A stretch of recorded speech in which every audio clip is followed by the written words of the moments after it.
I'm a serial entrepreneur. I'm a real estate developer, and I work within the US and Nigeria. So I've been in business for over 25 years. When I finished university and I was doing my youth service, I was working at an insurance company on Broad Street. And one of the things I noticed from my superior who has been working in that company, when I began to look at their earnings and I felt, well, this was too small for me. I don't want to be, I don't want to be earning this in 5 years time.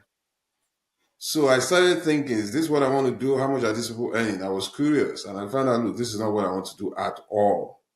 So I started, I don't know if I had an inclination to be an entrepreneur. So I started looking at what else I could do.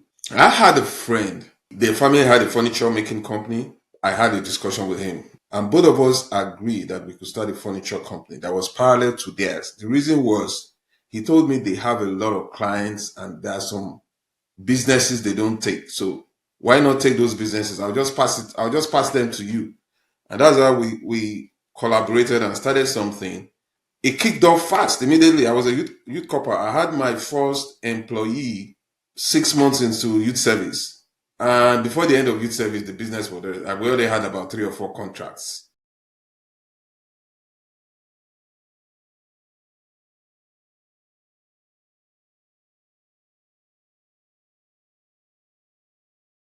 One of the issues I had then was I never worked in a formal environment. So I didn't have any formal experience of structuring business. I had to learn that on the streets, made mistakes, and I had to go back to the drawing board.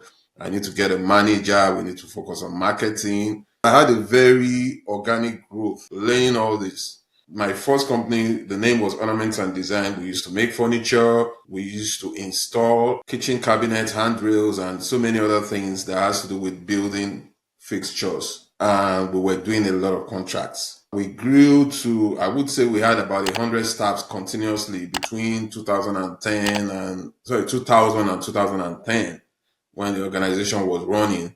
We had branches in Abuja, Port Harcourt, and Lagos, and we're doing work all over the country. What really scaled us up was when we started working with the banks. So we were one of the people that started installing stainless steel. We pioneered a lot of the banks. And at that time, the banks were opening up everywhere. So they were just giving us the contract. And so we went all over the country installing all these things. Annually, from maybe about 2003 to about 2008, we were making turnover of maybe about 250 million upwards continuously. Running a business in Nigeria with over 100 staff was a big headache. One of the things I later discovered in life is it's not how much work you do. You should be looking at your return on investment on your time, your money, and everything. So you can have a big operation and be making less than somebody that have a smaller operation. Depends on the business they were doing. With 100 staff, Abuja, Lagos, Port Harcourt, I was running all over the place. In Abuja today, in Lagos tomorrow. In fact, in a week, I travel those 3 states. Like I leave Lagos on Monday, I'm in Abuja for 3 days, then I go to Port Harcourt, then I come back to Lagos. There were so many things going on and it was exhausting. I did that for 10 years. It got me thinking, how do I maximize my opportunity? I now realized that in Nigeria, the people that were making the money were the traders, the importers. We thought, okay, let us start a trading company. We got together with a partner of mine and started a company. We had a very big warehouse in Mushin and in Abuja, and the name of the company was Signways Furniture. We were importing building materials. So the same building materials I was using to install ornaments and design, we became a wholesaler and we're sending it off to other people that wanted to install. And I found that in that company, less stress. I used to go there maybe once in a week just to look at it, just to look at the account. And we were making as much as we were making on the other company, which took all my time. The other thing we went into was oil and gas. We went into oil trading. I got looking at how to maximize my time and money in a business. It's not just about starting a business. So that's one of the reasons why we began to diversify.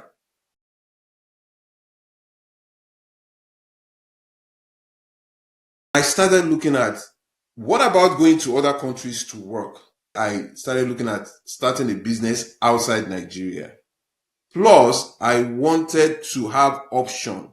I see there were issues in the business environment in Nigeria, but I was looking at having options. There was one particular situation that happened with me.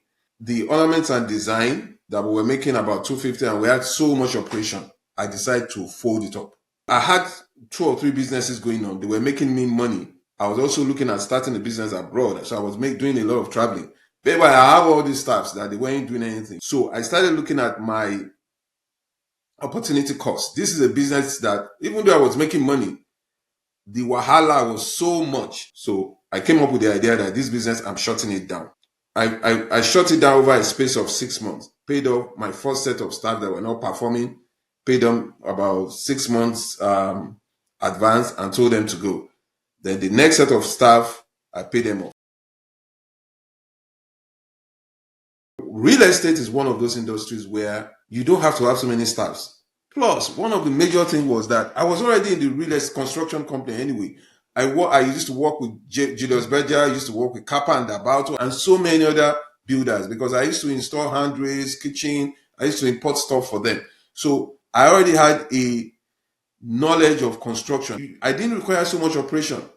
All I need was to have the funds to buy a land and then have contractors come to do work here and there, and you manage the contractor. So it was a easier business that I had to invest in. And it's also a business that is very good income generating. And that's why I ended up in construction, in real estate development.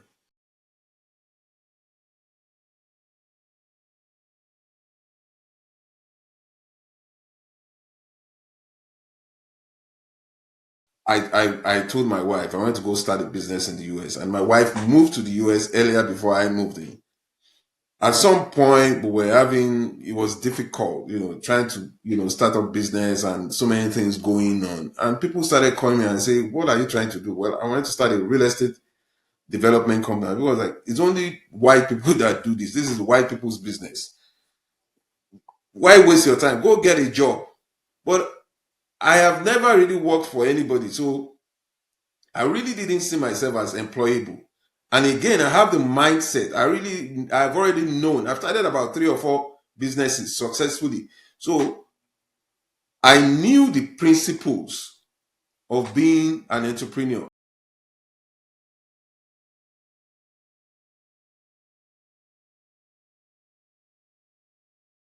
I was very clear on my goal when I was moving. I think what I see now is a lot of people wants to do what others are doing. Oh yeah, this guy went abroad. Okay, I want to follow what I do. It wasn't like that in my own situation. It was planned. I knew what I was going to do. I actually did a research and said, okay, I needed to have an option, not just working in Nigeria. I needed to have an option working in another country. I needed to look at what my return would be if I was earning dollars, all the other opportunities that come alongside. In fact, I looked at how much I was spending, taking care of my family in Nigeria and bringing them to the US. And I found out that it was almost the same thing. Going abroad, I did a very intensive planning. In fact, before I moved them abroad, I went to 5 states, stayed in all those states, 2 weeks, to find out what state I wanted to stay in. I went to Chicago, where my brothers grew up. I went to California. I went to Atlanta. I went to the DC area. I went to Houston. I concluded that the best place for me to start my business was Houston. So I did a very extensive research, and I knew where I was going to. This is the problem a lot of people have. When they are going abroad, they just jump and follow each other. They end up in the wrong place. They have to struggle. And I had some money to also help me. So it was very intensive. And I also prepared myself in terms of all my papers were gotten from Nigeria. So it was very systematic. It was very intensive. However, the journey was not easy. Even with all that advantage, I struggled. The hardest time I had in my life was starting a business in the US.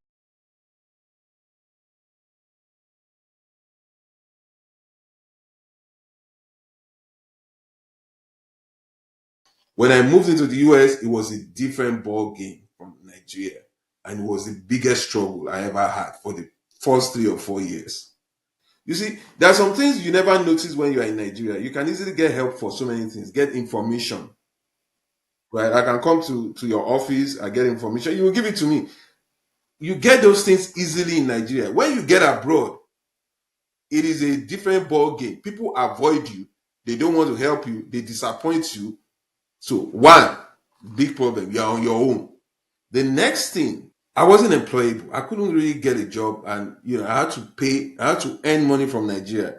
But I had an advantage. I had a business going on in Nigeria, so I can spend 3, 4 months here, 6 months here, and go back to Nigeria and run my business. So I was going back and forth.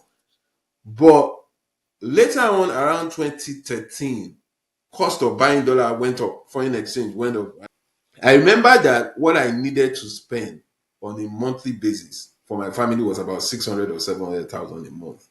Suddenly, it went to 2.5 million. 2.5 million was not small money. Every 30 days, I have to send 2.5 million. Then I called my wife. I said, look, we need to back up. We need to back up. I need you guys to come back to Nigeria. Let us replan. Let us reorganize, because this 2.5, I don't think I can maintain it. It's killing me. She said no. She said, you can't be sending me back and forth. You change your mind every time. You send us in now. 2 years after, you're telling us to come back. No way. And anyway, I guess they were enjoying it too. I was like, what do I do? A friend of mine told me something. He said, Femi, you can never sustain Naira to pay for dollar expenses. You better go find something to do in the US. Go start whatever you want to start now.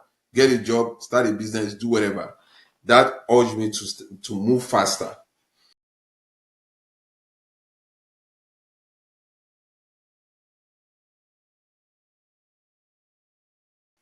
I started spending about 6 months of my time in the US, and I needed to do some work to augment my 2.5 million when I was in the US. I did Uber for about a year and a half. And you know the funny thing about doing Uber? This was a guy that had about 3 or 4 drivers in Nigeria. Yes, I had a driver in Abuja, about three drivers in Lagos, because they were driving my marketers. I had in Port Harcourt. So when I'm coming to Lagos, any like 3 drivers, or anybody can come pick me up from the airport. So I had all those working. I had my cook, I had everything going on. Then I got to the US and started doing Uber for like a year. My business was still going on in Nigeria. And the thing about Uber was this: it gave me flexibility. My doing Uber was also very strategic. I looked at what job I had to do that would enhance the business I wanted to start, and I decided it was Uber, because you know why? I needed to know all the neighborhoods. Sometimes when I drop somebody and I look at the neighborhood when they are building, I will spend 1 hour driving around that neighborhood, understanding what was going on.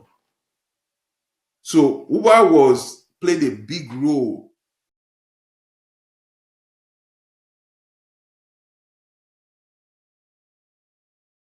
The major difference we have within Nigeria is things are more structured here. First of all, a lot of things are done online. In Nigeria, things are done physically. As far back as 2015, we're already having meetings online here in the US. You didn't have to physically appear in the bank to sign papers. You can do all those things remotely. In Nigeria, they want to see you face to face. They want you to come physically, even if you want to sell. They already had platform here that you make sales from. A lot of things was already set online. Apart from the fact that even when you buy the land, having to document the land is a big problem in Nigeria. Here, it can be done within hours. You can do your research when you're buying. All those, in fact, all those structures make life a little bit easier here. And plus, you can leverage on loan. You have access to funding and so many other things. The similarities are the people. There is no difference between your employee, your contractors here, and the ones in Nigeria. They will dupe you here. They will not do their work if you don't follow up with them. They will run away with your money. I bought a land. The land I bought was not owned by the person that sold it to me. But it was not intentional. It wasn't intentional. The guy, I paid the guy for the land. He went to show me the location of the land. Meanwhile, the land was on the opposite side of the street, further down he said, this is my land. I did not verify, and that was my first project. So I started cutting the trees. Very expensive to cut trees here. It costs about $3,000 or $4,000 to cut trees, grading, and doing all that. I was halfway into that project when the owner came with a gun and said, luckily I was not there. It was my contractors that were there. I said he was going to shoot everybody. What happened? Who is this person working on my land? That happens a lot in Nigeria. For that research, I had to call back the person that sold the land, and it was like, oh wait, he made a mistake that the land I was supposed to be walking down this. Maybe I spent almost about $7,000 on that land, the first land. So I had to go back and negotiate with that owner to buy his land, which I'd already started spending money on. I've given contractors money, they've collected money and never came to do the job, they disappeared.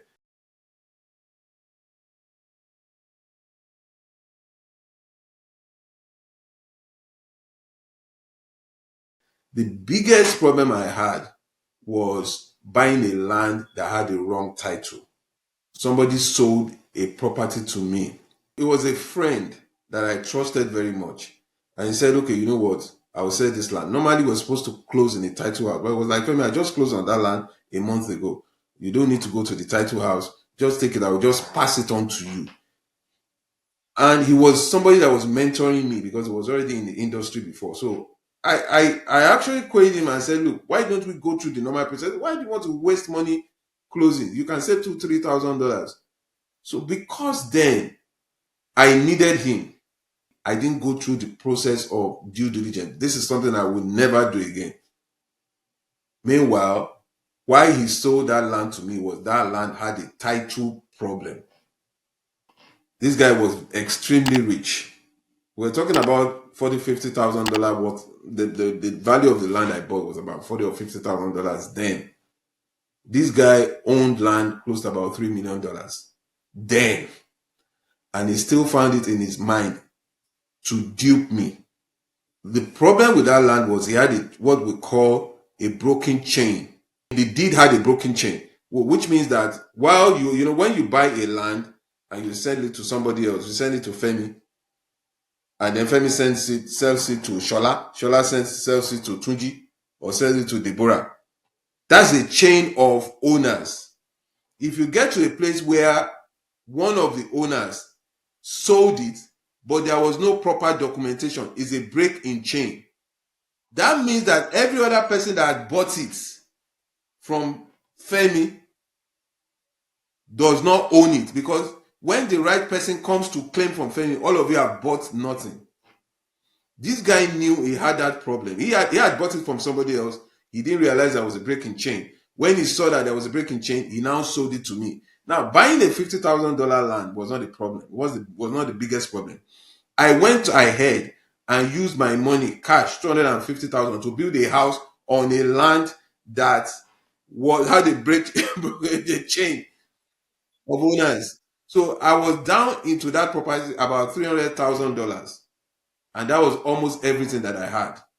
It was after I'd finished constructing the land and I was ready to sell that I found out there was a problem with the title.